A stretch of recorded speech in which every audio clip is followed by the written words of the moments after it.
multivitamin would you recommend to be taking with the transformation? I would do the transformation.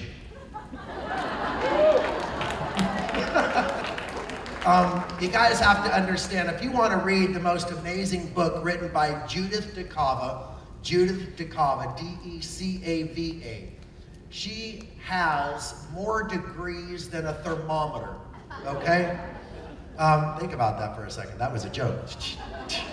Okay, so this woman has literally like 8 degrees in science and human nutrition, and she's worked for every major research institute in the United States, and she wrote a book called The Real Truth About Vitamins and Antioxidants, where she says that taking a multivitamin is gonna hurt you more than it will ever help you.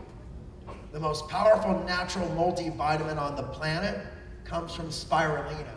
We've combined spirulina in with some other awesome natural nutrient-dense foods in what we call the Power of 10 Veggie. So if you really feel like you want to kick up your nutrition, or even the Vanilla Now meal option, either one of those might be a little extra kicker that I've heard through the grapevine that a lot of people really enjoy while they're on their transformation. But if you're cheating with Purium, is that really cheating?